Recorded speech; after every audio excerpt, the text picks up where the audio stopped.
Dalam Bapa dan Putra dan Roh Kudus. Amin. Terima kasih Tuhan karena Engkau memberikan kepada kami seorang pendahulu bagi putramu Yesus, Santo Yohanes Pemandi. Semoga kami meniru teladannya dan mengenal panggilanmu dalam hidup kami masing-masing. Terpujilah namamu kini dan sepanjang masa. Amin. Para saudara, menarik pada hari kelahiran Santo Yohanes Pemandi, kita diajak untuk mengenal pribadinya Yohanes Pemandi. Ya, pribadi Yohanes Pemandi yang secara khusus diperkenalkan lebih dahulu tentang keanehan-keanehan yang dialami oleh beliau. Ya, dia dilahirkan dari pasangan yang sudah tua, tentu saja. Dan ini punya dampak yang besar. Dan dalam kelahirannya pun ada banyak keanehan yang di luar kenormalan manusia. Ya, dia dilahirkan dari pasangan yang sudah tua. Kemudian bahwa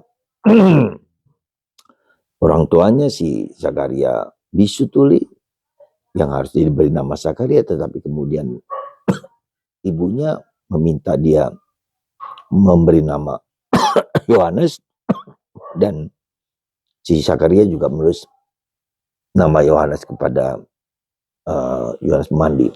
Dan kita tahu kemudian apa yang sudah direncanakan Tuhan lewat perjanjian lama, siapakah Yohanes itu, ya. Dan kemudian Yohanes juga mendapatkan gaya kehidupan yang berbeda sama sekali dengan apa yang dialami oleh orang. Bertapa di padang gurun, ya. Dia mendapatkan tugas yang sangat mulia untuk mempersiapkan kedatangan Yesus, dan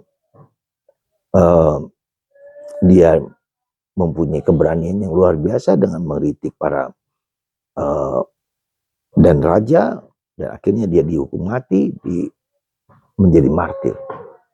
Saudara, apa ya sih sebetulnya yang selain dia sebagai pendahulu, selain dia sebagai penunjukan tanda pertobatan sebelum kedatangan Mesias, ya, apa yang sebetulnya ingin disampaikan oleh Tuhan kepada kita? Tentu saja pertama-tama kita memiliki semacam kewajiban untuk tahu bahwa apa sih yang sebetulnya visi Tuhan terhadap hidupku, ya. Apa yang Tuhan kehendaki dalam diriku, ya. Apa yang Tuhan maui dalam diriku supaya aku bisa menyumbangkan sesuatu sekecil apapun, dan misi apa yang kira-kira Tuhan mau berikan kepadaku. Dan tugas ini menjadi tugas yang tidak mudah, ya. Dalam arti bahwa bukanlah yang gampang gitu loh kita mengenal panggilan Tuhan yang sangat luar biasa ini. Yaitu yang penting juga dilihat bahwa Yohanes mempersiapkan jalan untuk Kristus. Jadi maksud saya, kita lihat kenapa harus dipersiapkan jalan untuk mengenal Kristus. Kenapa?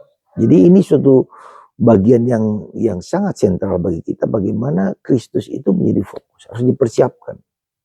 Kita harus mempersiapkan batin kita dengan hidup, dengan kesungguhan hidup untuk membiarkan Yesus masuk dalam diri kita.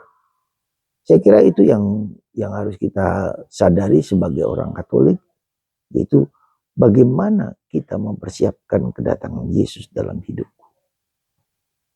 Dan bagaimana bukan hanya itu secara pribadi, tapi bagaimana saya juga harus mewartakan itu kepada orang lain.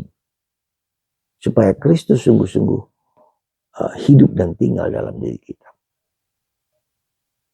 Maka saya sebagai formator, ya, membantu para postulan saya di awal pembinaan mereka, itu supaya mereka sadar bahwa hidup batin kita harus dipersiapkan, ya, supaya kita mampu dan dimampukan untuk mengenal Tuhan Yesus dengan baik.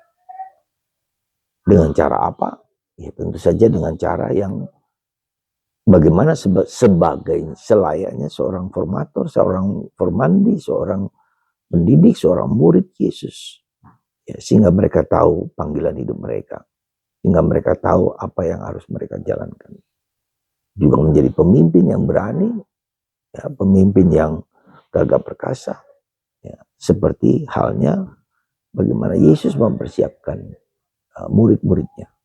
Dan tentu saja ya, bukan hanya tugas tanggung jawab kita untuk mempersiapkan hati orang-orang pemimpin-pemimpin di masa depan, tapi kita mohon supaya Roh Kudus sendiri, ya, supaya Tuhan sendiri yang mempersiapkan, yang membentuk mereka menjadi pribadi yang tangguh dan dahsyat seperti Yohanes.